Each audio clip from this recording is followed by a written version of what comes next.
Hello, this is Colin with bMobile. Today I am going to show you our global product guide update tool and how it can be used to more easily manage product guides across a range of customers. Typically, you've had to go into a customer and each individual record has a product guide tab, and you'll see that particular customer's product guide. Instead of having to edit them one by one, oftentimes we find that there's a large range of customers that all use a similar or the same product guide in many cases. And so this tool helps you manage that. You can either choose a range of customers, choose a beginning and an end customer, and it'll do everyone in between. Or if you have your customers grouped into channels or zones, you can use that grouping as well. So for instance, I've got a zone here. So if I were to select this zone as my begin and end zone in the Global Product Guide Updater, every customer in this list would all receive the changes. So these ones don't have to be sequential or beginning and end. You can create a zone with any group of customers you want. So as an example, I'm going to use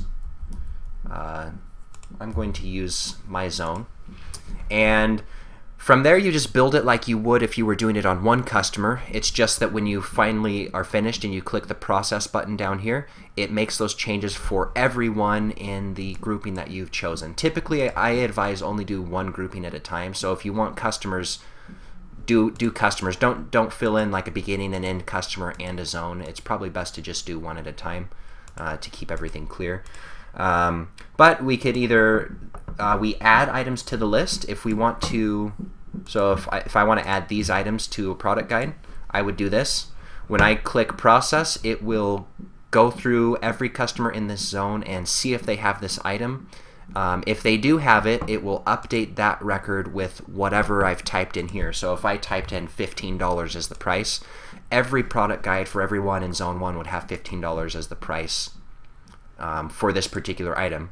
Conversely, if they had a price already for 15 and I then processed it with it blank, it would actually, the item would remain on the product guide, but it would modify that column, the price column, to reflect whatever I've done here. So you can use this to not only add new items, but to also edit the items that already exist, and whatever you fill in any of these columns will be updated. The same applies to if you want to completely remove something from a product guide. Let's say you've placed something on there because you wanted your salesmen or your sales reps to have a special emphasis on that particular product for a period of time, and now they no longer need it, so you want to remove it from their product guide. All you have to do is click this delete box next to the line item. So this will look through the product guide of everyone in zone 1. If this item is on the product guide, it will delete it. If it's not there, it just won't do anything. So if I were to process something like this, it would look through zone 1's product guides and look to see if any of these 5 items were on the list, and if so, it would delete them.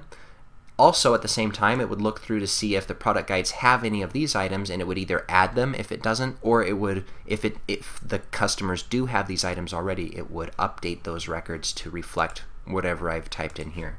So I'll do 10, 15, 20. I'll just put some prices to make it easier to see. So I've got everything set the way I want. I click my process button. It'll say the update's complete and the applicable customers were updated. It gives me a little message. And if I were to go into someone in this zone and look at their product guide, you can see I've got these 3 items. Now I've got a price of 10, 15, 20. I've got those ceiling fixtures that were on there as well, and it matches what I did. It matches what I did over here. I've got these 3 and I've got their prices. Now let's say I change these to 0 again and I process that. It'll make the changes. We'll go back to a customer again. So now you can see that the items are still there. They just say the same thing as what my other screen did. So essentially, you treat it exactly as if you were modifying the product guide of one customer. It just makes those changes to a large range of customers or whoever you've specified up here at the top. I hope this has been instructive. If you have any more questions, feel free to contact us and we can help you further. Thank you for your time.